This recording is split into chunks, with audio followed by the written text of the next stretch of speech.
Get started.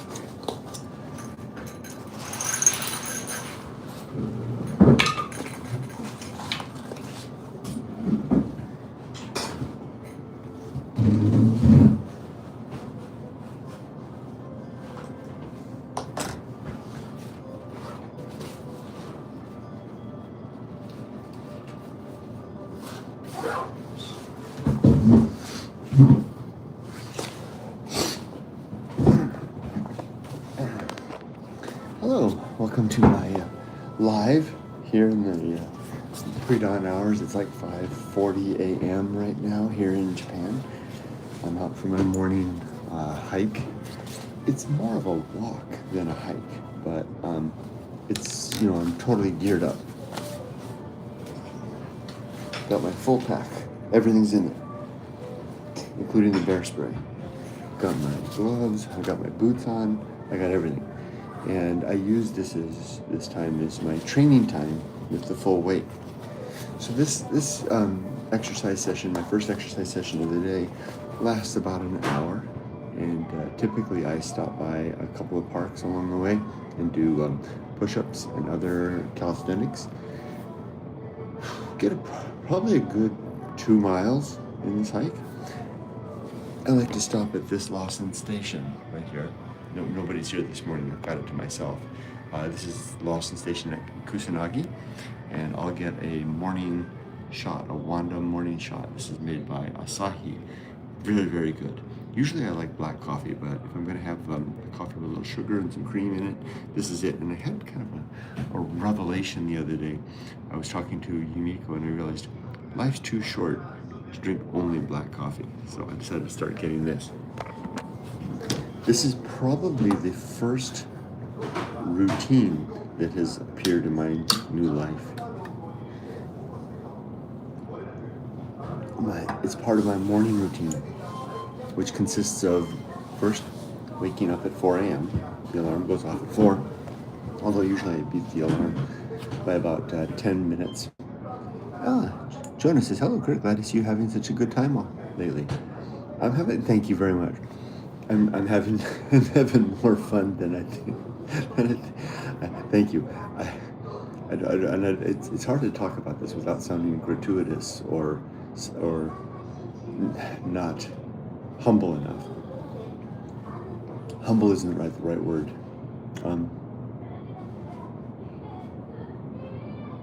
It's like having a really good time and talking about it in a way that is insensitive to those that are struggling. So with that caveat aside, I can say that this experience of being this new life is all that. It's pretty amazing. It's a worthwhile endeavor. I've only been at it for a month, but I don't know that, well, thank you. There's a comment that says you earned it. That's the point that I wanted to make, was that for those that are struggling, and we were talking about this over on the Discord server, there's a discussion going on in the question section about the struggle. The Discord server, softypapa Discord server, has people of all relation of generations. I'm probably the oldest guy there. And we were talking about dealing with the struggle of midlife and work and career and frustrations of finding your footing, being satisfied in a particular career, fulfilling obligations, considering dreams, etc. And I can tell you that from this position, it almost sounds like too much to say this, but it's almost worth it. It's easy to say now, after the finish line, so to speak. But all that struggle, and all that confusion, it almost seems worth it. We who are struggling live vicariously through others. I'm trying to couch that comment in my own experience. I guess that I would have done the same. I would have said the same insofar as I lived through others, namely Henry David Thoreau and Ralph Waldo Emerson through most of my life as the writers that I admired. And I guess I did project my desires into that and then emulated it in some way. It's an interesting discussion. It's still going on. Anyone's welcome to join us over on the Discord. There's a link down in the description. Come have a look if you like. I think there's a link down there. So anyway, this new morning routine is becoming more and more firmly entrenched. Oops, there's a comment. I'm glad to see that the Son of Grizzly style stuff is happening in the Discord too. Interesting. I haven't heard that term in a while. I guess it is kind of happening, huh? For those of you who don't know, Son of Grizzly was Grizzly was my dad's nickname. And I think that when I came up with that Sons of Grizzly thing, I was still viewing my father in more flattering eyes than I do now. And that might be an interesting thing to mention. I've changed my perspective in the last decade about my own dad, who's been dead for 30 years plus, since 32 years, 33 years since 1992. 10 or 15 years ago when I came up with the Sons of Grizzly thing, I was using my dad as a role model. Now, I don't use him quite the same way. I think he did his best, but I'll rephrase it. I'm glad that you're still trying to help other people process struggles. Okay. Thank you. I guess I was being long-winded in probably saying that I probably wouldn't, if I, at this point in my life, I wouldn't use that term. What term would I use?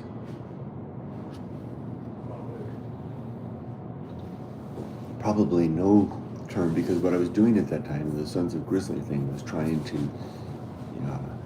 find my own way by encapsulating my dad's example as a role model. And I see him less as a role model now, although he did his best.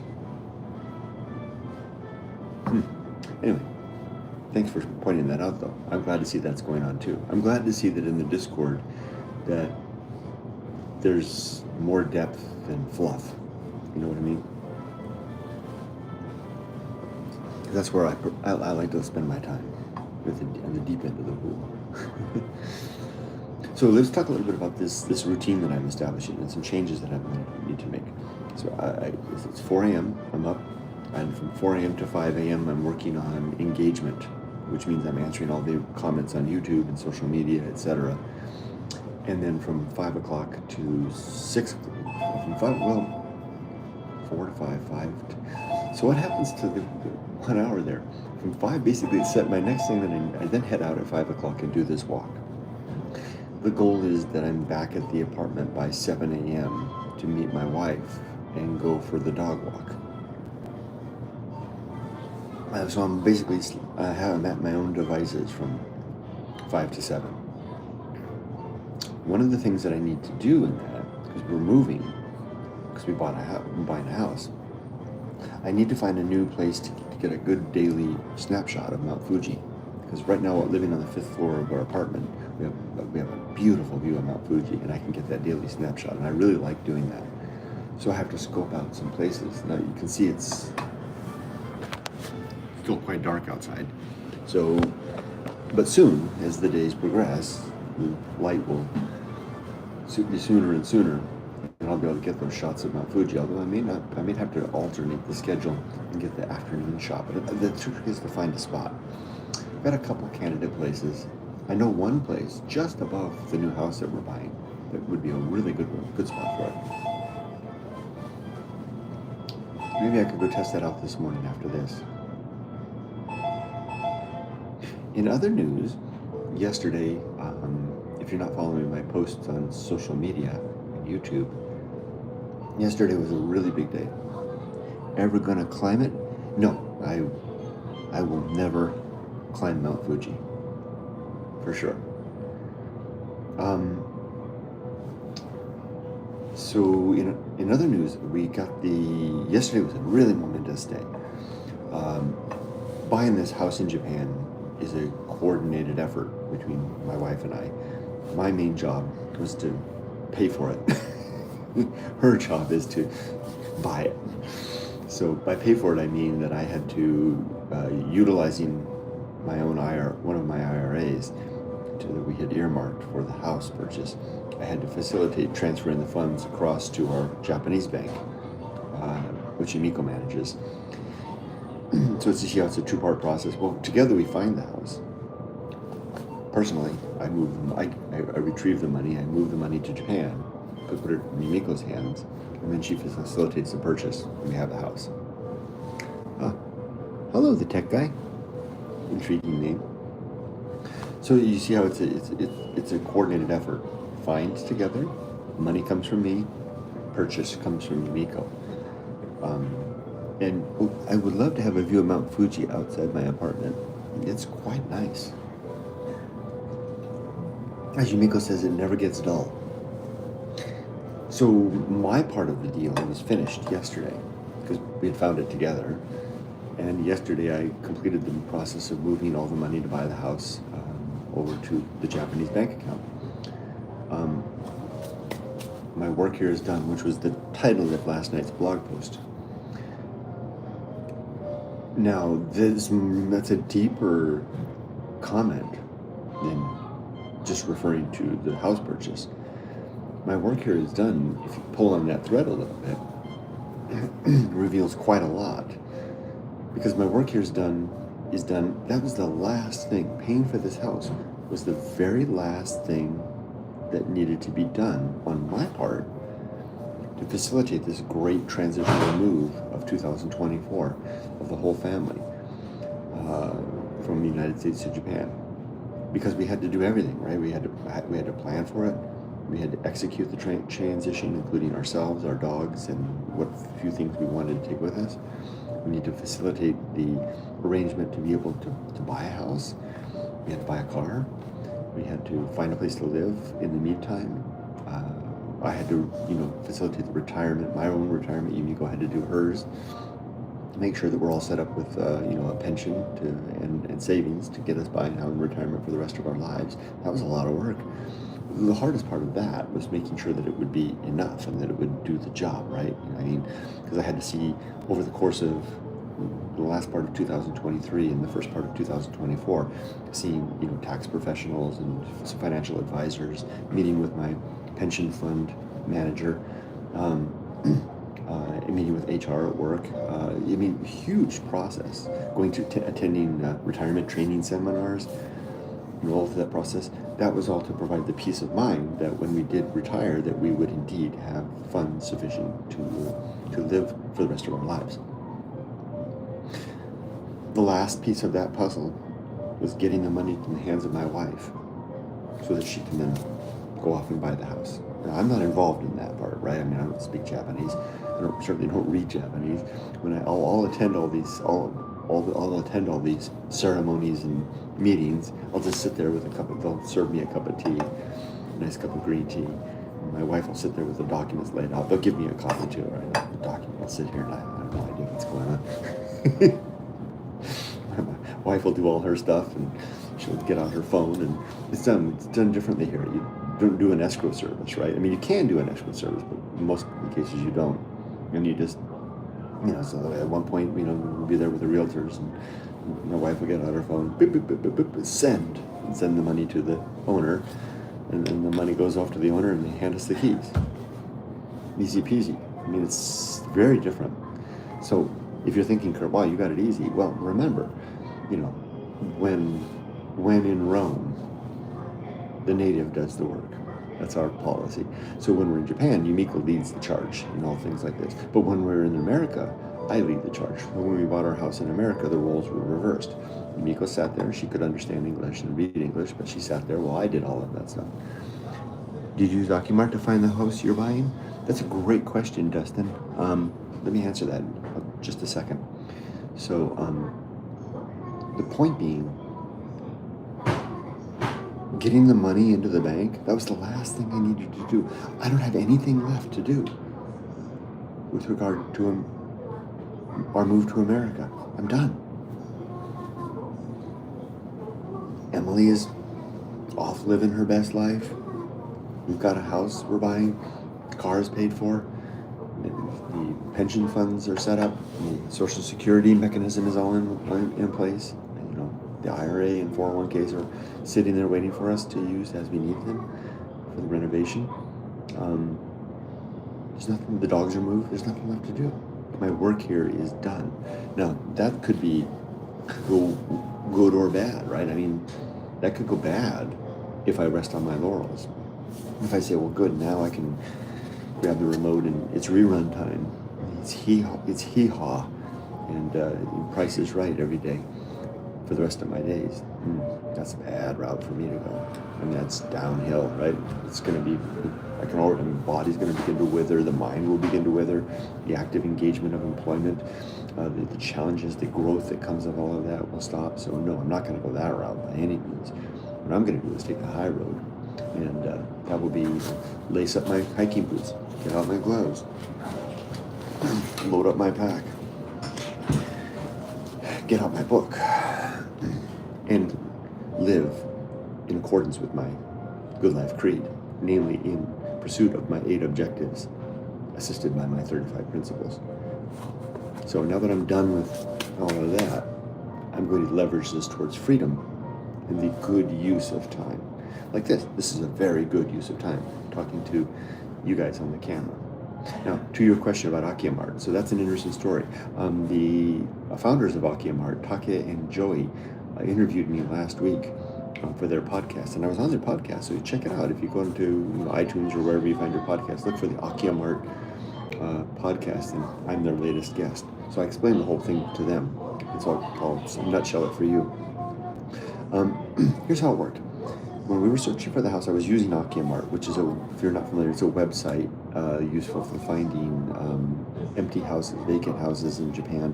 Really real estate in general, right? But it's kind of mostly targeted towards the traditional Aki, Aki just means empty houses. The reason I used it is that it's English native friendly. It culls from the various real estate sources into a single site and has a great user interface, little dots on a map, just like Zillow, and you can find what you want, you can coordinate, you can search, find your search, and I used it to find properties during the roughly a year and a half that we were searching. Akiamart, though, has only been around for like a year or so, so as soon as it came available, I became a power user. They call me as one of their power users, because I would post about it. I would find places and I would post about it. Anyway, so what I did was, as we were searching for houses, I was still back in America, I created a spreadsheet and listing 15 houses. I had a list of 15, and then I would have over here on the left, I would have columns of criteria: price, location, convenience. There was how much I thought it would take for renovation, and then a factor I called the wow factor, which was like, wow, that's a really wow place. And then I would weight all of those. I'm a spreadsheet kind of guy, so I would use formulas to weight them. So if the numerical application of values to each of those fields could be weighted, and that would result in a score. And each of the houses, as I gave them a score, they would rise and fall in the spreadsheet. You can be like a Peter Barkman man. I don't know who that is, but the houses would rise and fall on my scale. You see how this works? So as I ranked them, price, etc., and that way I could float to the top. So unique when I did that for about a year, and once she was on the ground here, I would then send her a link. Here's a good house to look for, and she would go look at it. Now, to do that, she had contacted her realtor here in Shizuoka. And that realtor was a great guy. He really went to bat for us. He's a great guy, and there's a nice bonus in this for him when we're all done. Anyway, what happened was, he began filtering Peter Barakan. I'm afraid I don't know who that is. Sorry. So this realtor of ours, he began soliciting his network here just like anywhere, real estate networks are tight, right? They know each other. he began filtering the fact that he's got this Japanese woman with her American husband that are looking for a particular type of a house in a particular type of an area, and here's their budget. So what happens is that I learned is that a lot of the properties in Japan get transactioned.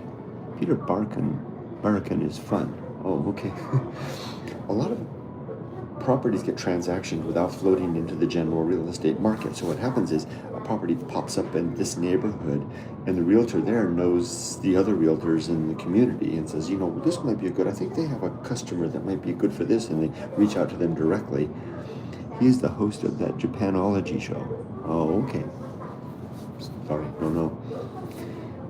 You see what's happening here? They're transactioning, and then the house gets sold, and it doesn't even appear on the realtor market. So the houses that you see on the Japanese real estate markets, like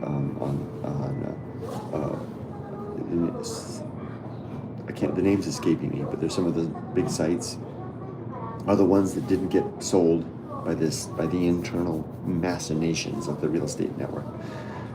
So here's what happened. We had been going on our search for about 6 months. We had looked at 3 or 4 properties. The network here in this part of Shizuoka knew about us, and they knew what we were looking for. Now, Yumiko and I had written off the idea of living in the neighborhood where she grew up. Too expensive. Yumiko describes it as the Beverly Hills of Shizuoka, and it's because it's a beautiful location. It's a suburban area, only about 6 stops from downtown Shizuoka on the train. And what happened was, her family had been living here for 400 years, so back in the Edo period. What happened was, it's a beautiful area called the Valley of Tea. Over the last 50, 60 years, after the war, they built the art museum here, they built the prefectural library here, they built the prefectural sports complex here, they built 2 train stations, and as a result, kind of got gentrified but in a slow process over like 30 years.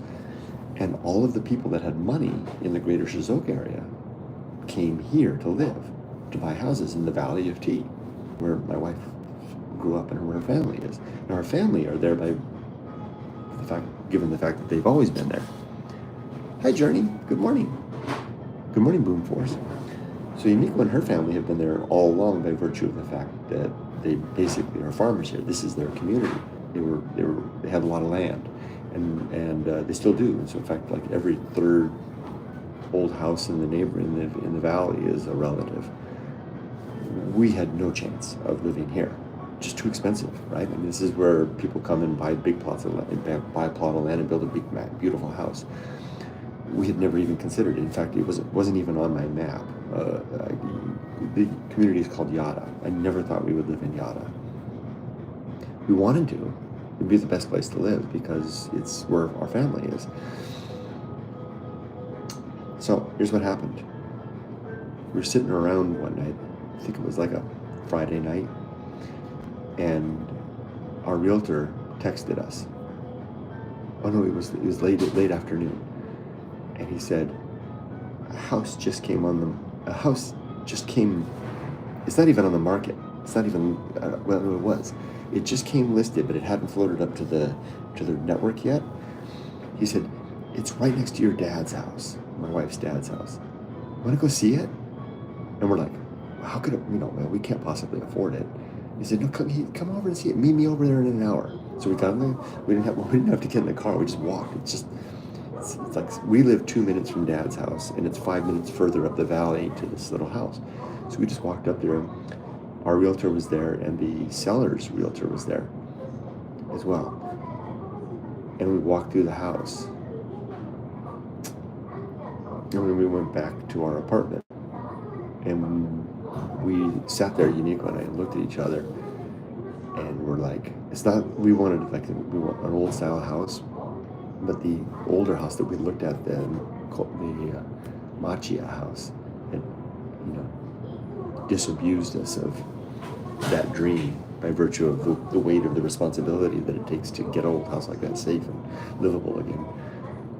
So we were prepared to look at a newer house. This is a newer house. It's only 47 years old, but it was built in 1983, and I had researched the earthquake standards. 1981 is the key year. Anything built after 91 is going to be a pretty safe house. This was 83, so it's a safe place. It's within our budget. It's smack dab in Yada. I mean, it's bullseye, 5 minutes from Dad's house and Sister's house. And we went back to our apartment, and Yumiko and I said, this is too good to be true. Let's think about it overnight. And we started going about our business, preparing to go to bed, and then we looked at each other and said, you know what? We don't need to think anymore. We've done our due diligence. We know what we're after. We know that this is a lightning strike and an opportunity not to be missed. And so we just got out it's here in Japan, you just get out the paperwork, and we had already printed it out, the offer. We just filled it out, full price offer. We took a photo of it, sent it to the realtor. The realtor sent it immediately to the seller's realtor, who sent it immediately to the owner, who got back to us like within 60 minutes. Accepted deal. Full price offer, they accepted it. Done deal. If we had waited till the morning, we would have missed it, because like within 30 minutes to an hour of our making our offer, another offer came in above asking price. Because remember, like I said, this is Yada. This is like, the Roppongi Hills of Shizuoka. I mean, you don't get a chance to live in it, not at this price. So why is the house so cheap? Well, one, it's kind of a doll house. I mean, it's just kind of one of your old clapboard, houses, and the lot isn't a big. That's crazy lucky. Thank you. It is. It's not a very big lot, but I mean, for a couple of retirees and their dog, it's just fine. But here's the clincher. Next to the house is a big lot. I mean, a big lot. I mean, you could put 2 more houses on that we're going to try to buy as well. It's a piece of land. The reason it's not developed is that it's right next to the river. It's between our house and the river, and it's a piece of land that is in such a place that there's no access to it. So it's kind of landlocked. Nobody's bought it. Remember, this is Yada. Every square inch of land that's not farmland that could be bought has been bought, but nobody bought this because it's inaccessible.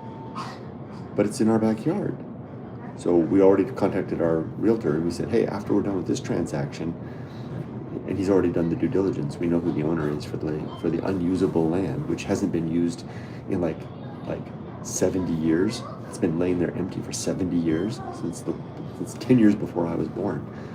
So we think we can either buy it, or we're going to negotiate a long-term lease, a 10 or 20-year lease on that, which will then give us the house, and then this enormous garden between us and the river, and nobody else around. I mean, and like I said, there's no access to it, so there's no reason for anybody to come by. So suddenly we're situated in this. We've got a house within Yada, and even if we can't get the land, nobody's going to use it, so it's empty land anyway. Well, thank you. It does sound perfect. We don't know. We haven't got it yet, Dustin, but the thing is, nobody's going to use it. Like I said, that land hasn't been used for 70 years because it's useless land. So if nobody does use it, then we're pretty confident that we'll at least arrange something. Because even if we can't, I mean, even if they don't want to sell it to us, a lot of these people that own these lands, these farmers, are burdened by the fact that the land requires upkeep. And we'll just tell them, hey, well, let us use it for free, and we'll trim the weeds, with gardens. That probably will be allowed. We'll see. Even if that doesn't happen, we've got a house in Yada, 5 minutes from Dad's place. And like I said when I started all of this, my work here is done.